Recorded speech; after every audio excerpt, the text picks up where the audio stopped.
क्या उसी चौक में बैठकर ये चर्चाएं हुई कि मुझे राजनीति पे जाना है? मंजिल मिलती गई, रास्ते बनते गए। जब आप पहली बार पार्षद बने, किस तरह से रणनीति रहा और किस तरह से देखते हैं ऐसे आप? जीत कर भी मुझे ये इतनी खुशी नहीं थी कि जितनी खुशी होनी चाहिए थी। बृजमोहन अग्रवाल से आप कैसे ले लिए थे, जिस चक्कर में आपने अच्छे तरीके से जाके प्रचार प्रसार नहीं किया, आप चुप बैठ गए, इस वजह से आप हारे?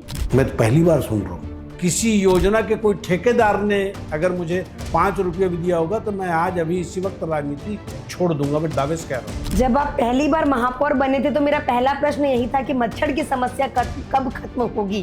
खुली नाली जब तक रहेगी तब तक ये समस्या रहेगी। सफाई व्यवस्था पूरी तरह से ठप है, नाली की सफाई नहीं हो रही है, सड़कें साफ नहीं हो रही है। क्योंकि 4 महीने से तनख्वाह नहीं मिला है यहाँ के सफाई कर्मचारियों को। आपके कार्यकाल में ऐसा कौन सा काम आपको लगा कि ये काम मुझे और करना था? मुझे इस बात का दुख है और कि मैं चाहता था कि 4 फायर ब्रिगेड चारों तरफ बन जाए। बृजमोहन जी से इतनी गहरी दोस्ती कि 2018 चुनाव आप नहीं लड़ेंगे बोल दिए। क्या बृजमोहन अग्रवाल जी को 12 दिन में कोई हरा सकता है? तो हम विधानसभा में देखते हैं कि आपस में दोनों पार्टी लड़ रहे हैं, सत्र के दौरान, सत्र के बाहर सब दोस्त हो जाते हैं कि भैया आपके पिताजी कोई खेत थोड़ी काटा। अच्छा, ये ब्राह्मण पारा में रह के लव मैरिज करना, अच्छा अरेंज मैरिज है? हाँ, अरेंज मैरिज है। इतना लव करने लगी कि ऐसा हम लोगों को लगने लगा कि लव मैरिज है लोग। अब आगे प्रमोद दुबे की क्या रणनीति है?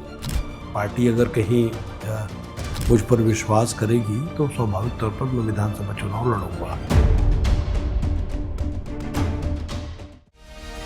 जहां बात होती है दिल की जमीनी सच्चाइयों की और उन आवाजों की जो हम सबको छोड़ती है।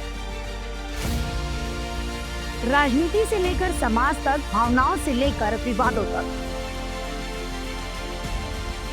यह मंच है हर उम्र, हर सोच, हर दिल की बातों का। यहाँ मिलेंगी जेनजी की जिज्ञासाएं, मिलेनियल्स के विचार और बुजुर्गों की समझ, सब एक साथ अनफिल्टर्ड बातचीत में। हर मुद्दे पर होगी बात मेरे साथ। नमस्कार, मैं हूं अंकिता शर्मा और अनफिल्टर्ड बातों में आपका स्वागत है। आज हमारे साथ एक ऐसे मेहमान हैं जिन्हें रायपुर की जिम्मेदारी मिली थी। कांग्रेस के वरिष्ठ नेता हैं और महापौर के रूप में रायपुर की उन्होंने सेवा किया। इस वक्त हमारे साथ प्रमोद दुबे जी हैं। प्रमोद जी, आपका बहुत बहुत स्वागत है। जी नमस्कार। ब्राह्मण पारा आप निवासी रहे हैं और किसी भी राजनीति की बात की जाए तो वो ब्राह्मण पारा से शुरू होती है, तो क्या आपने वहीं से सीखा कि मुझे अब राजनीति में जाना है? क्या उसी चौक में बैठकर ये चर्चाएं हुई कि मुझे राजनीति पे जाना है? सबसे पहले तो आपके सीजी अनफिल्टर्ड के लाखों श्रोताओं को मैं नमस्कार कहता हूं, क्योंकि कम समय में ज़्यादा उपलब्धि सीजी अनफिल्टर्ड की टीम ने पाई है।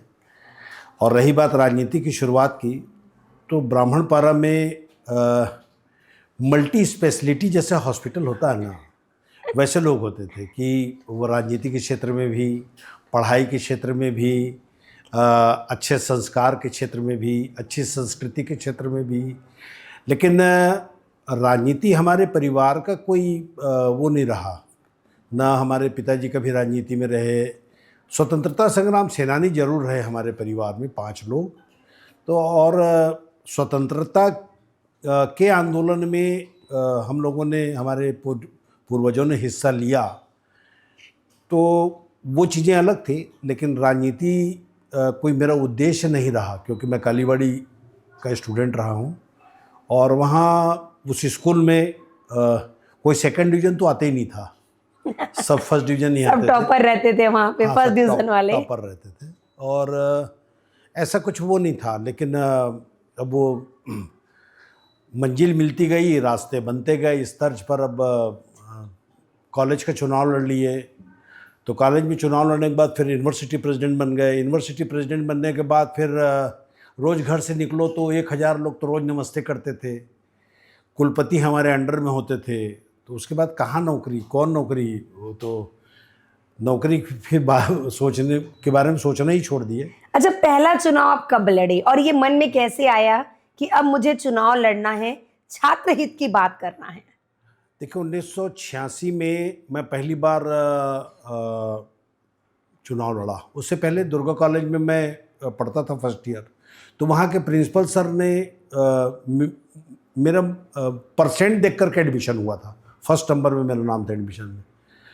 तो खनूजा सर थे, उन्होंने कहे कि राजनीति करने आए हो क्या? राजनीति करने आए तो छत्तीसगढ़ कॉलेज चले जाओ, मैं तुम्हारा एडमिशन मैं करा दूंगा।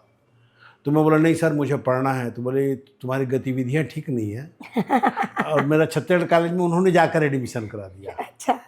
तो उसके बाद फिर मैं वहाँ से छत्तीसगढ़ कॉलेज में आ गया बीकॉम प्रीवियस में। वहाँ पहली बार मैं सीआर का चुनाव लड़ा अच्छा। और सीआर का चुनाव में हार गया, क्योंकि जो मेरे अगेंस्ट में जो चुनाव लड़ रहा था उसकी बहन बड़ी खूबसूरत थी। तो अपनी बहन की आड़ में वो चुनाव जीत गया। वो जब चुनाव प्रचार करने निकलती थी तो उसको देखकर ही सब वोट दे दिए उसी को। मेरे को कोई मतलब 24 वोट से मैं चुनाव हार गया। अच्छा। उसके बाद फिर वाइस प्रेसिडेंट का चुनाव लड़ा, तो वही मेरे सामने में खड़ा हुआ। फिर राघवेंद्र मोहन मिश्रा, फिर वो हार गया। फिर प्रेसिडेंट बन गया मैं छत्तीसगढ़ कॉलेज का। फिर 1986-87 में मैं यूनिवर्सिटी प्रेसिडेंट बन गया। फिर वहाँ से ये शुरुआत हुई। सीआर से शुरू किया था मैं, CR secretary, vice president, president, university president. उसके बाद फिर राजनीति की धुरी में आ गया 2000। अच्छा, ये कांग्रेस में आने का विचार कैसे आया? कि कांग्रेस की विचारधारा पहले से ही मेल खाती थी आपकी? नहीं, ऐसा कुछ नहीं था। हम लोग तो चुनाव भी कभी एनएसयूआई इससे कभी नहीं लड़े, क्योंकि उस समय एनएसयूआई या एबीवीपी का कोई अस्तित्व छात्र राजनीति में कभी नहीं रहा। उस समय मोहल्ला चलता था, ब्राह्मण पारा वर्सेस देशबंधु संघ, मौधा पारा, मतलब ब्राह्मण पारा वर्सेस पूरा आदर्श, ऐसा होता था। तो उस समय से जब शुरुआत हुई तो ये सारी चीज़ें जो थी, अब चलते चलते में फिर 2004 में पार्षद का चुनाव फिर पहली बार मैं लड़ा। तब से लेकर आज तक के चुनाव ही लड़ता रहा। कहा जाता है कि ब्राह्मण पारा की जनता का जो दिल जीत लेता है वो सब जगह का दिल जीत लेता है, मतलब सारे विधानसभा का। जब आप पहली बार पार्षद बने, किस तरह से रणनीति रहा और किस तरह से देखते हैं ऐसे आप? 2004 में जब मैं पार्षद बना तो खुशी भी थी और गम भी था। क्यों? क्योंकि मेरे सामने में मेरा भाई चुनाव हारा था, मृत्युंजय दुबे, जो काफ़ी कद्दावर था। ज्ञानेश शर्मा जी जो योग आयोग के अध्यक्ष थे। अब उस समय इतने दिग्गज लोगों के बीच में चुनाव लड़े तो 70 वार्ड में बड़े आकर्षण का केंद्र था ब्राह्मण पारा वार्ड। सारे वार्ड के लोग वहाँ शाम को 3 घंटा वहाँ का देखने आते थे, बैनर पोस्टर। और हमारे यहाँ तो इतनी गजब की लड़ाई थी कि शाम को हम तीनों एक साथ घूमते थे क्योंकि परिवार के थे और जनता के ऊपर छोड़ दिए थे, जिसको जो पसंद आए उसमें दे दीजिए। लेकिन कई बार ऐसी परिस्थितियां निर्मित हो जाती है कि महाभारत में अगर कहीं कर्ण को अर्जुन ने मारा होगा तो वो खुश नहीं था, लेकिन चूंकि वो धर्म युद्ध था।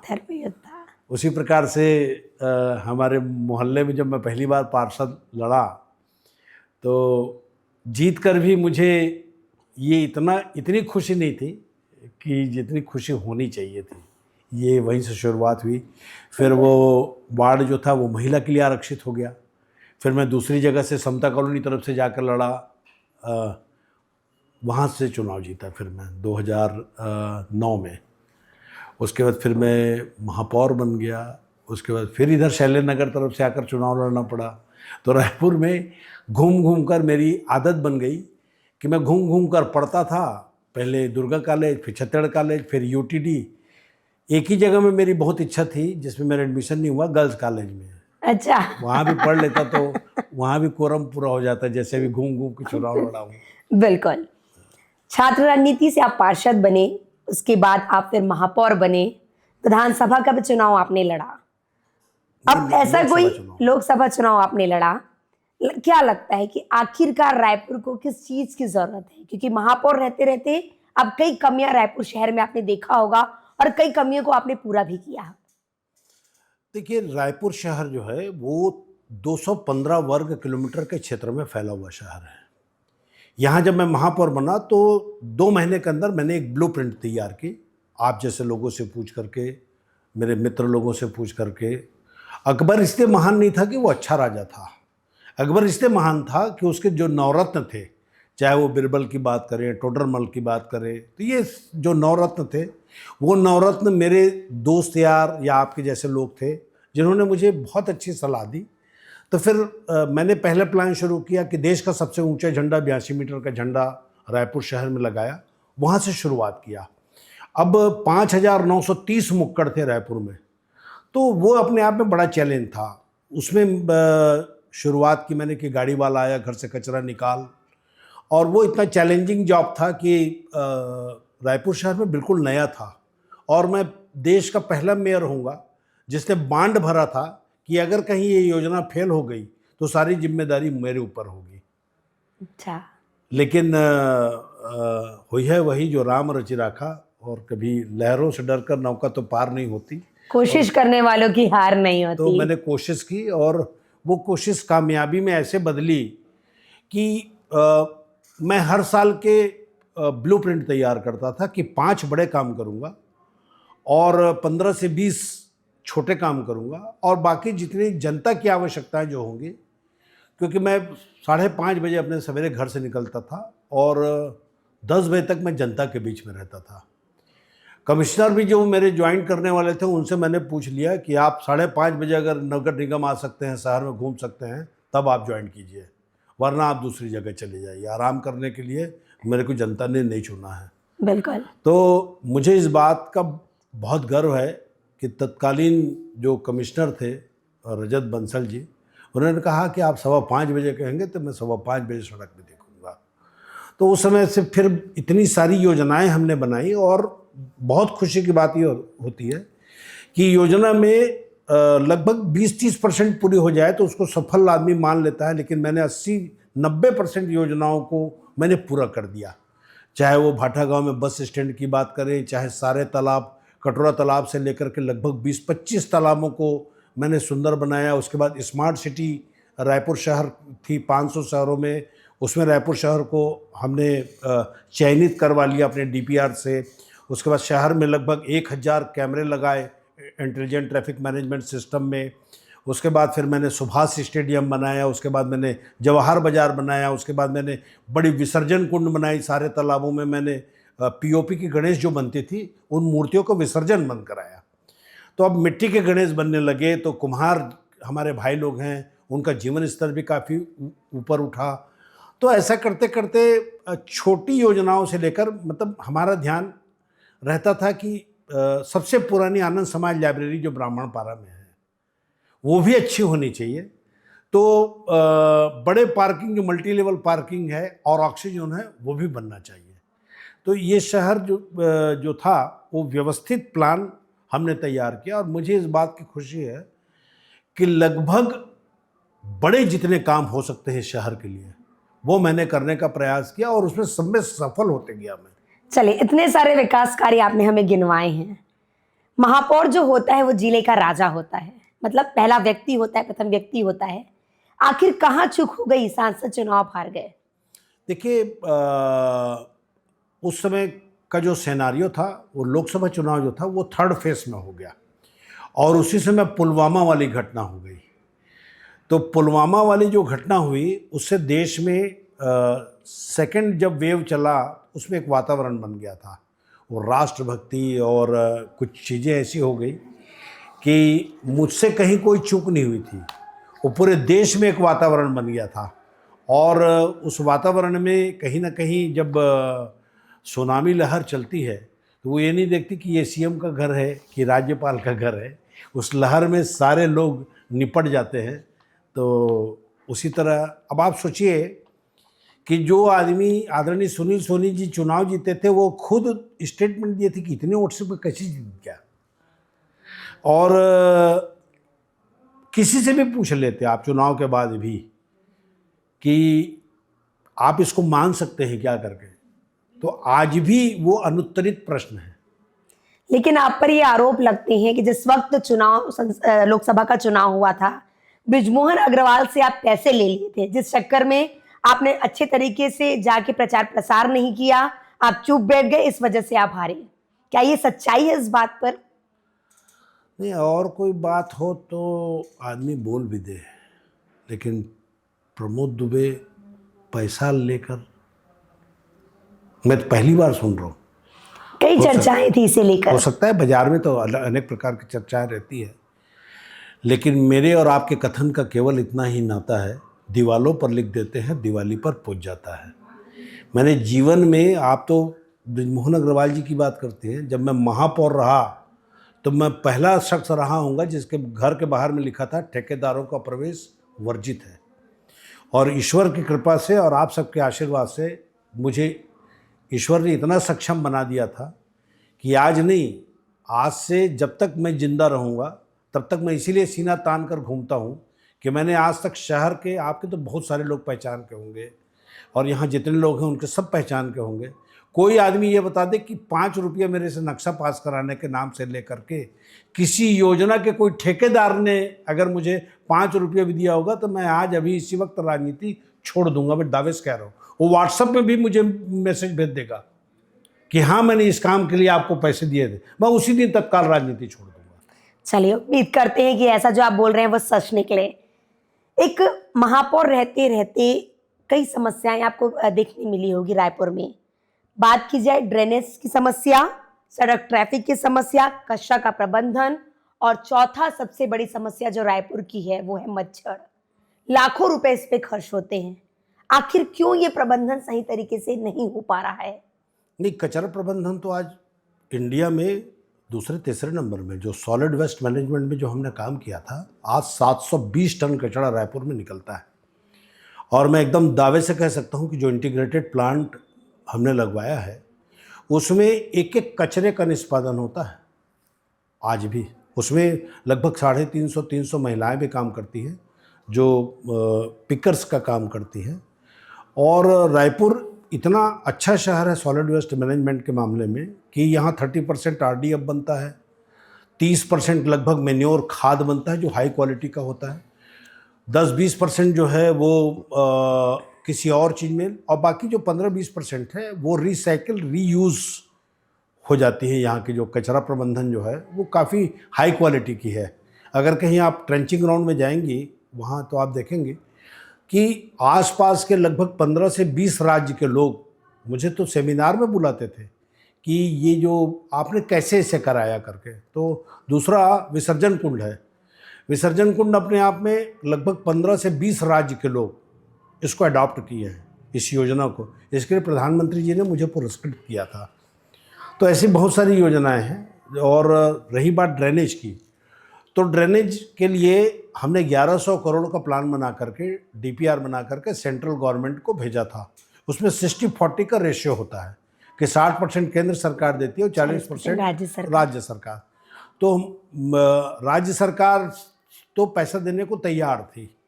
केंद्र की सरकार ने जो हमने DPR भेजा था उसमें उसको संज्ञान में नहीं लेने के कारण, अच्छा मैं तो ठीक है, मैं महापौर था, दो यहाँ कैबिनेट मंत्री थे, आदरणीय बृजमोहन अग्रवाल जी, राजेश मूणत जी, सरकार पूरी बीजेपी की थी।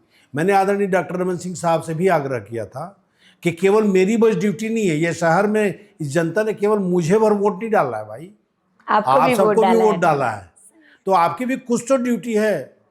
सारा का सारा जिम्मा मेरे ऊपर सौंपने के लिए मैं वो भी तैयार था, मैं गाली भी खाने को तैयार था, लेकिन ड्रेनेज सिस्टम में मैं चाहता था कि ये फलीभूत हो, क्योंकि रायपुर शहर में सब चीज़ें हैं।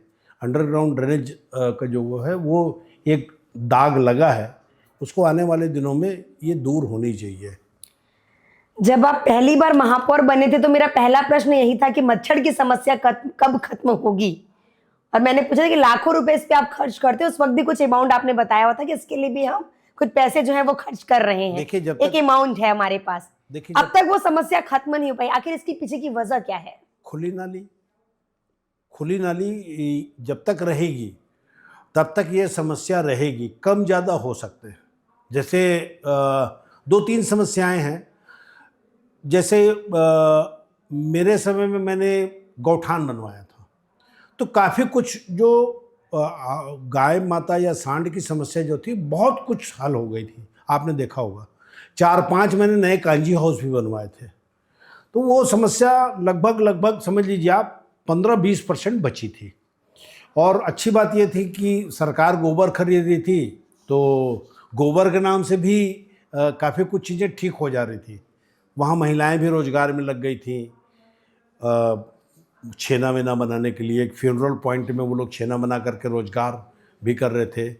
तो जब से सरकार बदली है तब से पशुओं की बड़ी दिक्कत हो गई रायपुर शहर में। जितने आदमी होंगे उतने ही पशु होंगे, गाय कुत्ता और ये सब को जोड़ दोगे आप तो उतने ही होंगे, ऐसा लगता है मेरे को।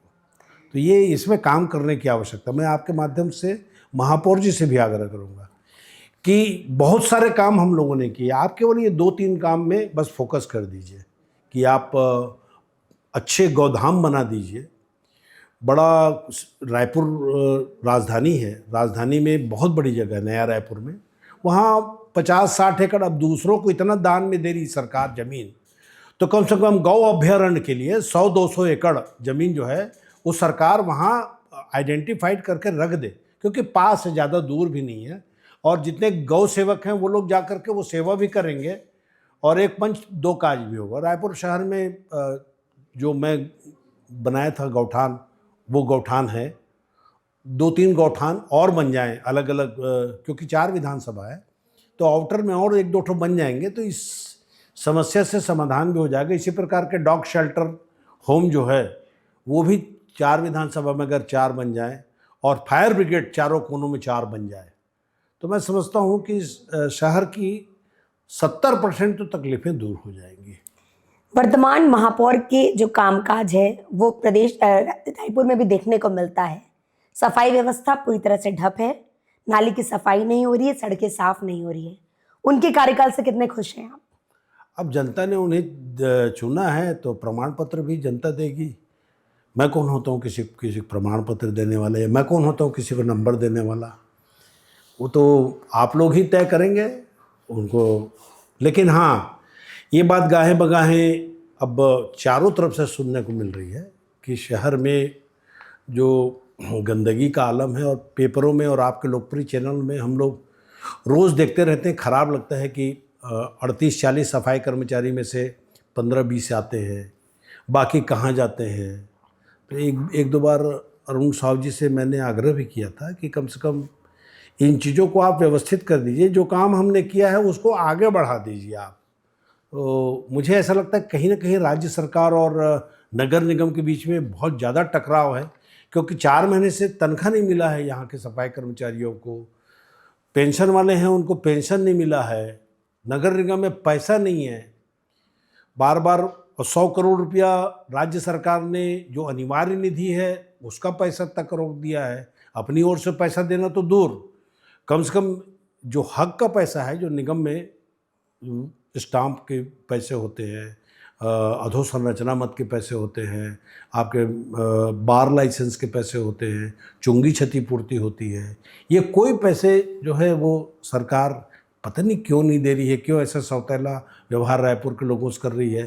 क्या बिगाड़ा है रायपुर वालों ने? इतना वोट जिता दिया और क्या अपने खून को निकाल के दे दे, ऐसा लगने लगा है। लेकिन ये बात यथार्थ है कि विगत 1 सालों में अच्छा व्यवहार रायपुर शहर के प्रति नहीं हो रहा है। अच्छा, आपके कार्यकाल में ऐसा कौन सा काम आपको लगा कि ये काम मुझे और करना था लेकिन मुझे समय नहीं मिल पाया? मुझे सबसे पहले तो जो जहाँ तक मैं चौड़ा कराया था ब्राह्मणपारा में, उस समय चूँकि मैं पार्षद था तो मेरा रेडियस फिक्स था, आमापारा से लेकर के तात्यापारा, तो उतना मैं चौड़ा करा लिया। और आमापारा बाजार के जाने वाला रास्ता को भी मैं चौड़ा करा लिया। हाँ, बाजार हट गए, व्यवस्थित हो गए। आप आज तक के किसी जनप्रतिनिधि से बाजार को व्यवस्थित होते नहीं देखा होगा। मुझे इस बात का गर्व है कि आप सबके सकारात्मक सहयोग और आप सबकी सकारात्मक ऊर्जा के चलते मैंने ऐसे बहुत काम किए जिसको आदमी सोचता भी नहीं था। आमापारा बाजार, किसी बाजार को हटाना मुश्किल होता है, लेकिन उन्हीं चीज़ों को मैंने चैलेंज के रूप में लेकर के किया। आपको याद होगा उस तालाब को मार दिया गया था, उस तालाब को वापस मैंने जिंदा किया। तो ऐसी बहुत सारी चीज़ें थी, जैसे आप बता रही हैं नवीन बाज़ार से आगे चौड़ा नहीं हुआ, ये मेरे मन की पीड़ा है, इसको हो जाना चाहिए था। और अंडरग्राउंड ड्रेनेज जो है वो हो जाना चाहिए। और मुझे इस बात का दुख है और कि मैं चाहता था कि 4 फायर ब्रिगेड चारों तरफ बन जाए, क्योंकि यहाँ से अगर कहीं भनपुरी में आग लगती है तो गाड़ी पहुंचते तक तो वो पूरा खाक हो जाएगा। तो ये बेसिक चीज़ें हैं जो मच्छर है जैसा आप बता रही हैं। तो इसमें थोड़ा सा मैं चाहता था आपके माध्यम से महापौर जी से आग्रह भी करूँगा कि उनको जो 2 चीज़ें हैं उसमें ज़रूर ध्यान दें। वो सवेरे जो है वो एंटी लार्वा भरपूर चलवाएं और शाम को एंटी मॉस्क्यूटो चलवाएं। वो एंटी मॉस्क्यूटो नहीं चला रहे हैं ये लोग, इसके कारण आपको बहुत ज़्यादा मच्छर दिख रहा है। नहीं तो मैं आपको बताऊं कि जब मैं ब्राह्मणपारा वार्ड से पार्षद था तो रात को हम लोग काम कराया करते थे, आपने कई बार देखा होगा। तो जिस मोहल्ले में रात को काम हो जाए बिना मच्छर काटे, वो भी तो समय हम लोगों ने देखा है, देखा हुआ है। मैं तो अपने कार्यकाल में किया हूँ इन चीज़ों को। तो ऐसा नहीं है कि असंभव है, संभव कम हो सकता है, एकदम खत्म तो नहीं हो सकता, ये तो मैं खुले तौर पर कहूँगा। अच्छा, ये भी आप पर आरोप है कि स्मार्ट सिटी प्रोजेक्ट में जमकर भ्रष्टाचार हुआ है, पैसों का बंदरबाट हुआ है और आपकी पार्टी के सदस्यों पर ये कई आरोप भी लगे हैं, क्या कहेंगे इस पर आप? तो मैं तो उस कमेटी में था ही नहीं भाई। जो स्मार्ट सिटी की कमेटी बनती है एक सेंट्रल गवर्नमेंट की तरफ से, उसको कहते हैं SPV, स्पेशल पर्पस व्हीकल। उसमें जो उसके मुखिया होते हैं वो चीफ सेक्रेटरी होते हैं, और जो कलेक्टर होते हैं वो अध्यक्ष होते हैं, और जो सांसद होते हैं वो उसके स्टैंडिंग कमेटी के चेयरमैन होते हैं, और जो आयुक्त होते हैं वो सचिव होते हैं। तो सारे प्रोजेक्ट जो रहते हैं वो सांसद की मर्जी से बनते हैं। जो DPR हम चूँकि अब मैं अपने समय में स्मार्ट सिटी लाया था, तो मेरा स्वार्थ ये था कि बार बार हमेशा जब भी कोई बनता था वो सारे सड़क जो है वो शंकरी नगर तरफ बनता था, सारी सुविधाएं शंकर नगर तरफ, जिधर टैक्स नहीं पटाते। हाँ, ये मेरा जरूर स्वार्थ था कि जो ABD एरिया था, एरिया बेस्ड डेवलपमेंट प्लान, उसमें मैंने ये पुराने इलाके को लिया। पुरानी बस्ती हो गया, ब्राह्मणपारा हो गया, सदर बाजार हो गया। स्मार्ट सिटी को जो 770 एकड़ इसकी प्रायोरिटी होती है, उसके कारण मैं ये कर पाया कि आज आप देखेंगे कि पूरे मालवीय रोड से कहीं आपको तार का गुच्छा नहीं दिखता, सब अंडरग्राउंड केबलिंग हो गई। आपको पुरानी बस्ती रोड में एक भी जगह में अब तार का गुच्छा नहीं दिखेगा। तो मैंने ये कहा कि नहीं, स्मार्ट सिटी का जो काम है वो रायपुर जहाँ बसता है वहाँ होगा। भाई मूल रायपुर तो यही था ना, लाखे नगर, ब्राह्मणपारा, रामसागर पारा, आपके पुरानी बस्ती, लाखे नगर, सदर बाजार, यही तो रायपुर था ना। अब उसको छोड़ करके जिसको देखो वो खाली आनंद नगर, शंकर नगर, सारी योजनाएं जहाँ मंत्री रहते थे उधर ही चली जाती थी। ये मेरी जरूर साजिश थी, ये तो मैं बता दूंगा। बाद में से जब लोगों को खुला जब पिटारा, तब उसमें लिखा था सब ये पुराने। इसीलिए आप देखिएगा आज कंकाली तालाब कितना सुंदर बन गया, खोखो तालाब आप देखिए कितना सुंदर बन गया। तो ये तो रायपुर शहर जो था वो तो तालाबों और मंदिरों का शहर था, और तालाबों को बेरहमी से पाट रहे थे। अब मंदिर जो थे वो जीर्ण शीर्ण हो गए थे। तो आज देखिए आप कि कितने सारे मंदिरों में काम हुए। अच्छा, बृजमोहन जी से इतनी गहरी दोस्ती कि 2018 चुनाव आप नहीं लड़ेंगे बोल दिए, क्योंकि पहले दावेदार आप थे विधानसभा चुनाव के लिए। आप पार्टी आपको प्रत्याशी बनाना चाहती थी, लेकिन आप साफ मना कर दिए कि मैं उनके खिलाफ चुनाव नहीं लड़ूंगा। नहीं, ये मिथ्या बात है। देखिए, जब 2018 का चुनाव था उस समय 6 महीने पहले मैंने सारे कांग्रेस के बड़े नेताओं से आग्रह किया था कि केवल रायपुर दक्षिण सीट नहीं, 22 सीट ऐसी थी जिसमें शिवरतन शर्मा जी का भाटापारा भी था।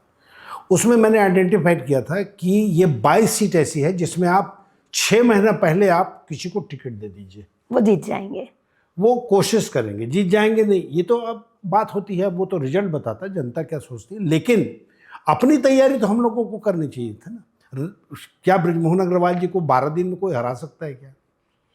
वो तकदीर की बात होती है कि हार गए तो हार गए।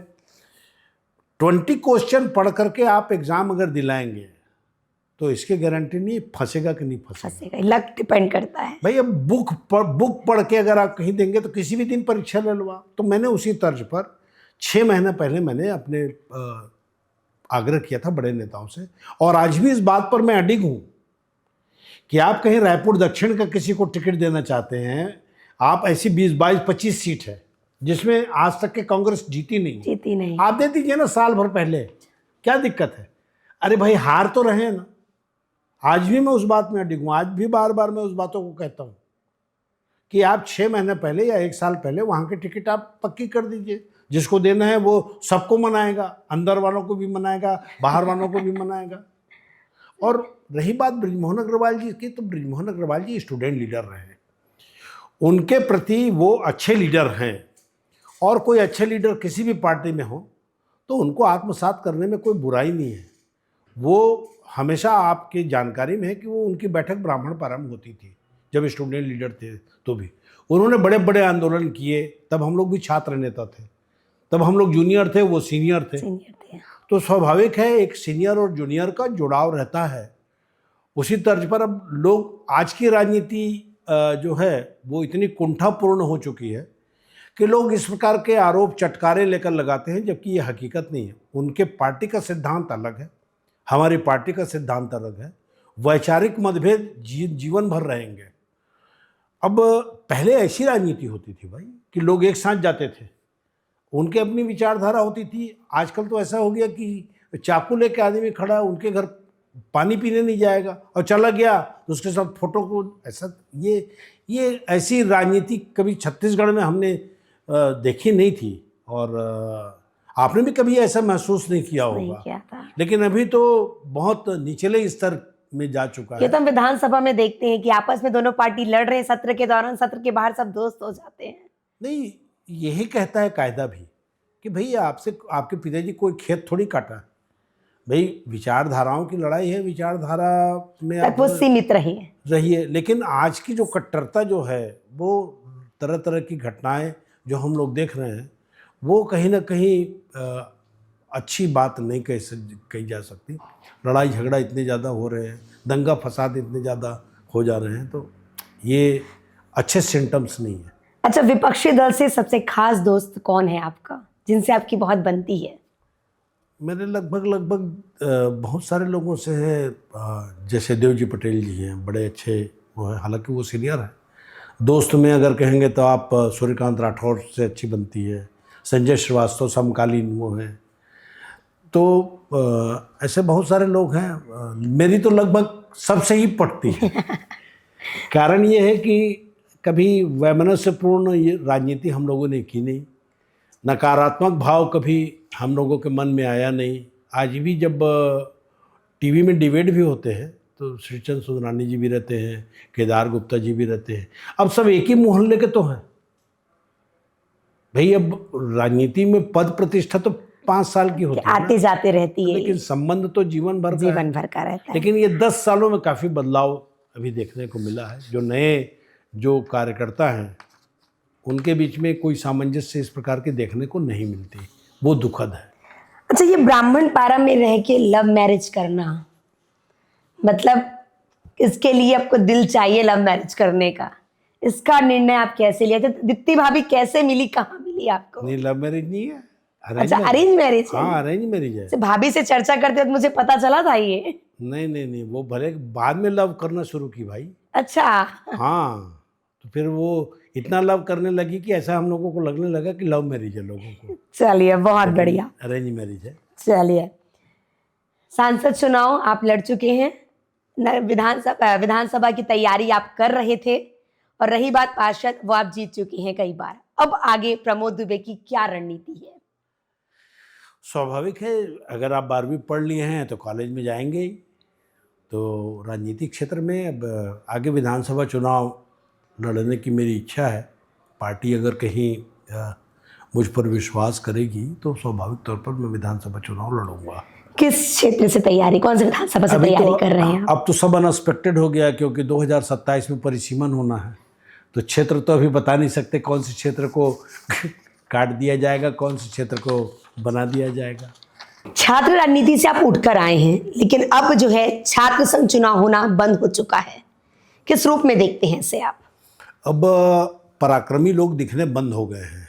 जैसे कुनो जंगल में 6-7 चीते बचे हुए थे ना, वैसे अब छात्र राजनीति से आए हुए कम नेता देखने को मिलते हैं। अब परिक्रमा वाले लोग चारों तरफ देखने को मिलते हैं। पराक्रमी की अब संख्या दिन ब दिन कम होते जा रही है। छात्र संघ चुनाव बंद होने से सबसे बड़ा जो ड्रॉबैक है वो यही हुआ है कि आप देखिए, विधायक जो है वो मुख्यमंत्री बना सकता है, सांसद प्रधानमंत्री बना सकता है, जो स्टूडेंट है वो अपना प्रेसिडेंट नहीं बना सकता। तो ये कहाँ किसी का, ये कहाँ का नियम है? अच्छे छात्र नेता जो रहते थे उसी से तो अच्छे लीडर डेवलप होते थे। छत्तीसगढ़ में बंद होना ये तो सबसे बड़ा दुर्भाग्य है। लेकिन छत्तीसगढ़ में भी ये चीज देखने को मिली है कि यंग लीडर, यंग आईएएस जो थे, उन्हें वो पार्टी में प्रवेश करते हैं और उन्हें पार्टी का मंत्री बना दिया जाता है। लेकिन वही यूथ जो चुनाव लड़ना चाहता है छात्र संघ का, वो नहीं लड़ पाता है, चुनाव नहीं कराया जाता है। इसको कैसे देखते हैं आप? देखिए, आईएएस एक अच्छा कलेक्टर हो सकता है, आईएएस एक अच्छा नेता हो सकता है, ये करोड़ों में एक आध जन हो गए तो बात अलग होती है। लेकिन जो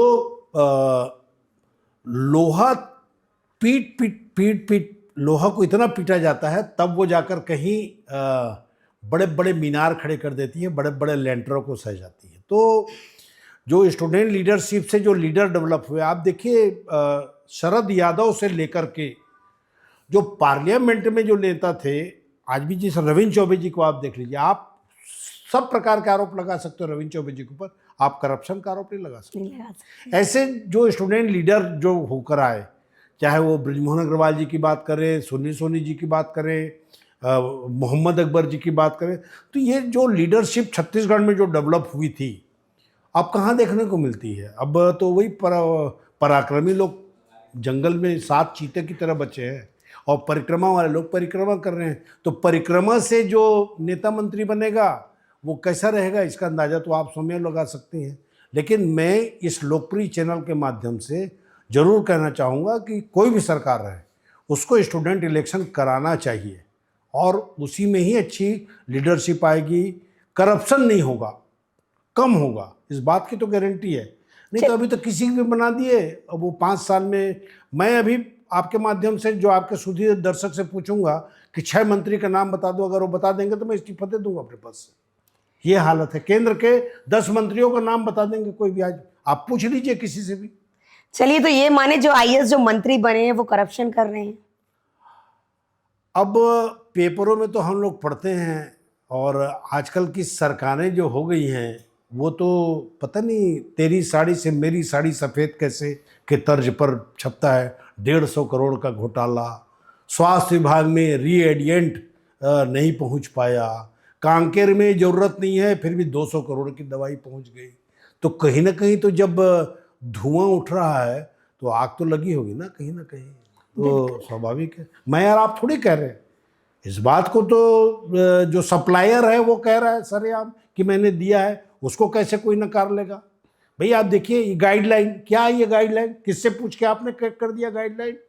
जमीन की चीज़ें, आपकी ज़मीन आपने ले ली होगी कहीं, नया राजधानी है इधर उधर, आपकी ज़मीन को 2 नंबर से 1 नंबर में लाना होगा। छत्तीसगढ़ के अंदर ये जो गाइडलाइन बनी है ये तो पूरे वर्ल्ड में कहीं नहीं है। और पता नहीं चौधरी साहब को किसने ऐसा सलाह दे दिया, इतना बढ़िया सलाह।